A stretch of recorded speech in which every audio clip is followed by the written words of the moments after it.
ہمارے اس چینل میں خوش آمدید۔ شروع کرتے ہیں آج کی ایک نئی کہانی۔ احسان اپنی بیوی نادرہ اور 3 بیٹوں رضوان، کامران، صفدر کے ساتھ پہاڑوں پر بنے ایک چھوٹے سے گاؤں میں رہتا تھا۔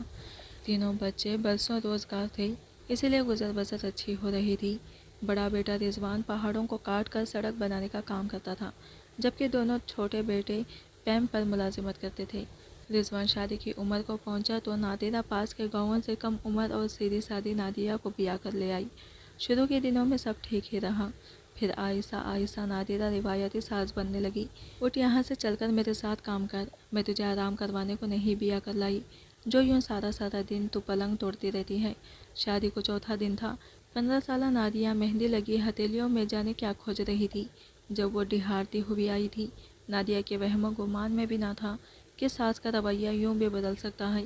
وہ کانپتی ہوئی اس کے پیچھے ہوئی، پھر اس کے بعد اس نے بھرپور کوشش کی کہ اپنی ساس کو شکایت کا کوئی موقع نہ دے۔ سارا دن جانوروں کی طرح کام میں جتی رہتی، لیکن پھر بھی نادرہ کا غصہ کم نہ ہوتا۔ رضوان بھی ماں کا سنتا۔ نادرہ کو نہ جانے کس بات کا غصہ تھا جو دن بدن بڑھتا ہی چلا جا رہا تھا۔ اس کی شکایتوں میں دن بدن اضافہ ہوتا رہا۔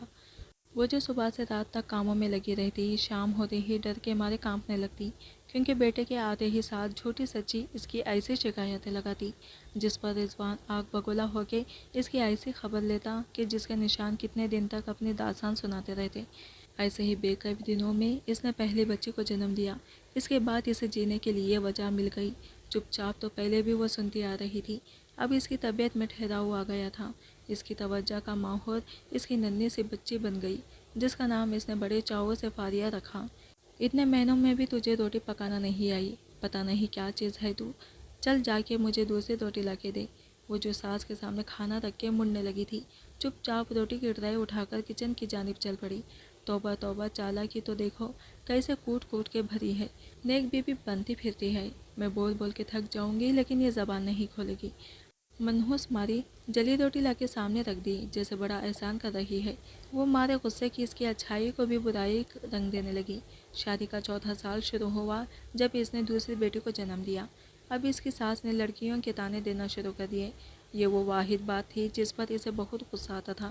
اپنی بیٹیوں کے خلاف وہ کوئی بات نہ سن پاتی تھی، پھر بھی وہ چپ رہنے کی کوشش کرتی۔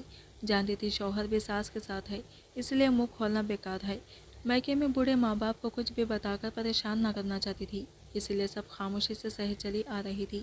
پھر ماں کی نصیحت بھی یاد تھی جو اس کی رخصتی پر کی تھی کہ بیٹی شادی ہو کے جا رہی ہو، اب سے وہ وہی تمہارا اصلی گھر ہے۔ نیک لڑکیاں وہی ہوتی ہیں جو ڈولی میں سسرال جائے اور مر کے ہی واپس آئیں۔ اس بد نصیب ماں کو کیا معلوم تھا کہ جو وہ کہہ رہی ہے وہ سچ ہو جائے۔ اس کی بیٹی اپنی ماں کی کہے کا لاج رکھے گی۔ اگر اسے یہ معلوم ہو جاتا تو وہ یہ سب کہنے کا کبھی سوچتے بھی نہ۔ وہ بھی ایک عام سا دن تھا۔ سورج مشرق سے نکلا اور مغرب میں ہی غروب ہوا۔ وہ صبح اٹھی تو تیز بخار میں بھنک رہی تھی۔ دونوں بچیاں ابھی تک سو رہی تھی۔ اس کی ناشتہ بنانے کی ہمت نہ ہو رہی تھی۔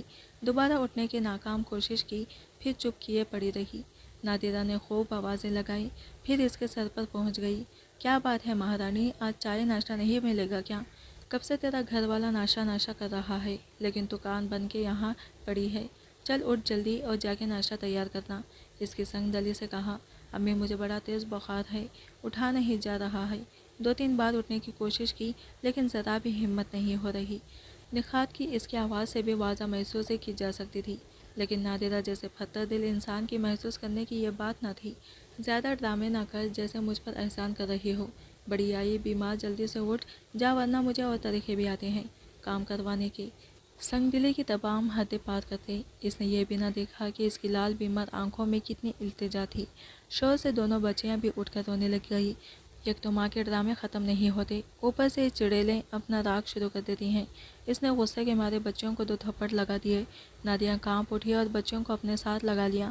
شور کی آواز سے نادرہ کے بیٹے اور شوہر بھی آ گئے اور نادیہ کو ملامت کرنے لگے۔ مجبوراً اسے اٹھنا ہی پڑا۔ بڑی مشکلوں سے ناشتہ بنا کے سب کو دیا، پھر کمرے میں آ کے الماری سے بخار کی دوا ڈھونڈنے لگی جو نہ جانے کب کی پڑی تھی۔ خالی پیٹ ہی پانی سے نگل کی بھوکی بچیوں کے پاس ہی لیٹ گئی، پھر نہ جانے کب اس کے آنکھ لگی، اسے کچھ ہوش نہ رہا، حتیٰ کہ بھوکی بچیوں سے بھی غافل ہو کے وہ نیند کی وادی میں اتر گئی۔ اسے مدہوشی میں پڑے پڑے کافی وقت گزر چکا تھا۔ جب مجبوراً اٹھنا ہی پڑا، کچھ دیر تو اسے کچھ سمجھ نہیں آیا۔ اس کے بال نادرہ نے خوب مضبوطی سے پکڑ رکھے تھے، ساتھ ہی زبان بھی روانی سے چل رہی تھی۔ سمجھنے کی کوشش میں کبھی وہ اسے اور کبھی اپنی اولاد کی طرف دیکھتی جو زمین پر بیٹھی رو رہی تھی۔ اس کے دل کو کچھ ہونے لگا، ادھر ادھر کیا دیکھ رہی ہے، سارا دن یہاں پڑی آرام کرتی رہتی ہے، لیکن اب اور نہیں، میں بھی دیکھتی ہوں اب تو کام کیسے نہیں کرتی۔ چل دفعہ ہو اور رات کی روٹی کا بندوبست کر۔ ہڈ حرام، تجھے ذرا احساس نہیں کہ ساتھ صبح کی لگی ہے؟ تجھے کیا، تیری بلا سے دن کو بھی میں اکیلی کرتی رہی، لیکن تو اب بھی اٹھنے کو تیار نہیں۔ ایسی بھی کیا موت پڑ گئی ہے؟ جتنی تیزی سے اس کی زبان چل رہی تھی، اس سے زیادہ اس کا ہاتھ۔ نادیہ کا ذہن اب مکمل طور پر بیدار ہو چکا تھا۔ اس نے اپنے بال ساتھ سے چھڑوانے چاہے۔ امی میری ذرا ہمت نہیں ہو رہی، آج آپ کر لیں۔ جانے اتنی ہمت اس میں کہاں سے آ گئی؟ پچھلے 4 سالوں میں اس نے کبھی اف تک نہ کہا، اور آج تو حد ہی ہو گئی کہ اس نے نادرہ کے منہ پر صاف انکار کر دیا۔ نادرہ سے یہ بات برداشت نہ ہو رہی تھی۔ میرے آگے زبان چلاتی ہے، ٹھہر رک، میں تجھے ابھی بتاتی ہوں۔ اس کا خون کھولنے لگا، وہ باہر صحن میں کچھ ڈھونڈنے لگی۔ نادیہ خوف سے کانپنے لگی، اس کا دل چاہا کہ وہ کہیں چھپ جائے، لیکن ایسا بھلا کہاں ممکن تھا۔ نادرہ جب واپس آئی تو اس کے ہاتھ میں خوب موٹا سا ڈنڈا دیکھ کے نادیہ سسر کے کمرے میں بھاگ گئی۔ ابو مجھے بچا لیں، دیکھیں امی مجھے مارنے آ رہی ہیں، آپ انہیں سمجھائیں نا، مجھے معاف کر دیں، میں سارا کام کروں گی لیکن وہ مجھے معاف کر دیں۔ وہ سسر کے پیروں میں بیٹھی منتیں کر رہی تھی۔ میں کیا کہوں، یہ تیرا اور تیری ساس کا مسئلہ ہے، احسان نے بے حسی سے کہا اور کمرے سے باہر نکل گیا، یہ دیکھے بغیر کہ نادیہ کے آنسو زمین میں جذب ہو رہے تھے۔ اس وقت نادرہ نے اندر آ کے پوری قوت سے ڈنڈا اس کے سر پہ دے مارا، اور اتنا قاری تھا کہ وہ گرتے ہی الٹی کرنے لگی۔ نادرہ کے سر پر بھوت سوا تھا، دوبارہ وار کیا، اب وہ بے ہوش ہو گئی۔ مجھ سے زبان چلاتی ہے، اب آیا مزہ، وہ واپس مڑی۔ بہو کو اسی حالت میں پڑے کافی دیر ہو گئی۔ جب احسان کو خوف نے گھیر لیا، دیکھا جا کے کہ کہیں مر تو نہیں گئی۔ مر جائے میری بلا سے، اس نے بول تو دیا لیکن دل میں خوف نے ڈر ڈال دیا۔ اتنے میں رضوان بھی آ گیا۔ اب اس نے اپنی مظلومیت اور بہو کی زبان درازی کی۔ وہ قصے سنائے کہ اسے بھی ماں کا یہ قدم جائز لگا۔ بیٹا دیکھ ذرا کہیں مر تو نہیں گئی۔ اب نادرہ کو صحیح معنوں میں خوف نے گھیر لیا۔ مرنے دے اماں، وہ ہے ہی اس قابل، کہتے ہوئے وہ نادیہ کے پاس چلا آیا، جہاں دونوں بچیاں ماں کے پاس بیٹھی رو رہی تھی۔ اماں، اس کے سانس رک رک کے چل رہا ہے۔ بیٹی کی بات پر دونوں میاں بیوی کے اوزان خطا ہو گئے۔ رات کی تاریکی پڑ رہی تھی جب انہوں نے مل کے ایک منصوبہ بنایا۔ شفاق منصوبہ 12 بجتے ہی انہوں نے بے ہوش نادیہ کو بوری میں بند کیا اور دور لے جا کے پہاڑیوں کے اس پار پھینک آئے کہ صبح تک اس کا نام و نشان مٹ جائے گا۔ اس کو وہاں پھینک کے تیل چھڑک کے آگ لگا دی تاکہ شناخت ہی نہ ہو سکے، لیکن اللہ کو شاید کچھ اور ہی منظور تھا۔ بارشوں کے دن تھے، وہ ظالم آگ لگا کے تھوڑا آگے ہی پہنچا کہ بارش کی طرف سے آگ ٹھنڈی ہو گئی، ایسے کہ بندے کے دان بجنے لگے۔ اتنی شدید سردی میں بھی اس کی نبض چل رہی تھی۔ ہوا آہستہ ہی سہی، ایسے موسم میں وہ سر و سامان 3 دن اور 3 راتیں پہاڑوں میں پڑی رہی۔ نادرہ اور بیٹوں نے سمجھا کہ اس کا نام و نشان مٹا ہے۔ دوسری طرف یہ خبر پھیلا دی کہ ساس سے جھگڑ کر گھر سے بھاگ گئی۔ اس کے ماں باپ بیچارے سخت پریشان تھے کہ آخر بیٹی کو ڈھونڈے کہاں۔ پولیس کی مدد لی گئی لیکن اسے نہ ملنا تھا، نہ ملی۔ نادرہ نے بہو کے کردار پر خوب ہی کیچڑ اچھالا، جانے کس آشنا کے ساتھ بھاگ گئی۔ پورے گاؤں میں خوب تھو تھو ہوئی۔ تیسرے دن اس کی روح جسم سے پرواز کر گئی۔ خدا کی کرنی کچھ ایسی ہوئی، وہ جگہ جہاں کوئی بھی بھول سے بھی نہ جاتا۔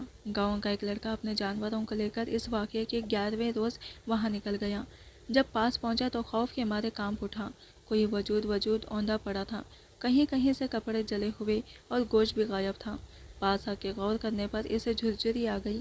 بھاگتا ہوا واپس پہنچا اور گاؤں کے کچھ بندوں اور پولیس کو لے آیا۔ ساتھ نادیہ کا بوڑھا باپ بھی تھا۔ اس نے بیٹی کی جب یہ حالت دیکھی تو غم کے مارے پاگل ہونے لگا۔ اپنے کندھوں سے چادر اتار کے بیٹی کے وجود کو ڈھانپا، جو اتنے روز گرنے کے باوجود بھی شناخت کی قابل تھی۔ جب یہ خبر گاؤں پہنچی تو یہ قہرم مچ گیا۔ نادیہ کے ساس سسر، شوہر اور دہروں کے گرفتار کر کے تفتیش کرنے پر ساری بات سامنے آ گئی۔ نادرہ جو بیٹوں کے ہاتھے بہو کو جلا کے یہ سمجھ بیٹھی تھی کہ اب کوئی اس کے گناہ پر اسے کچھ نہیں کہہ پائے گا، لیکن وہ یہ بات بھولی بیٹھی تھی کہ اوپر والا جب انصاف دینا چاہا تو لاکھ پردوں میں چھپی سچائی کو بھی سامنے لے آتا ہے۔ نادرہ اور اس کے گھر والے اب جیل میں اپنی سزا کے منتظر ہیں، لیکن اس سب میں ان 2 معصوم بچوں کا کیا قصور، جن کے بے گناہ ماں کو اس سے دور کر دیا گیا، اب نام نہاد باپ سے بھی محروم ہوئی بیٹھی ہیں، صرف اور صرف ایک انسان کے غصے کی وجہ سے۔ دونوں معصوم کلیاں بچپن کے سہانے دور میں ہی اتنی دوری سہ گئی۔ ننیال میں خوا کتنا ہی پیار کیوں نہ ملے، لیکن وہ ماں کہاں سے لائے گی جو ان کی ذرا سی تکلیف پر تڑپ اٹھتی تھی۔ اسی لیے اسلام میں غصے کو حرام قرار دیا گیا ہے کہ ایک جذبہ دوسری بہت سی برائیوں کو جنم دیتا ہے۔ اگر نادرہ نے بھی اسی وقت اپنے غصے کو قابو میں کر لیا ہوتا تو یہ سب کبھی بھی نہ ہوتا۔ کیوں، آپ کا کیا خیال ہے؟ کمنٹ کر کے ضرور بتائے گا۔ ویڈیو اچھا لگا ہے تو لائک شیئر ضرور کیجیے گا اور ہمارے چینل کو سبسکرائب کریں۔ فرینڈس، ملتے ہیں اگلی ویڈیو کے ساتھ، تب تک کے لیے بائے بائے، ٹیک کیئر، اللہ حافظ۔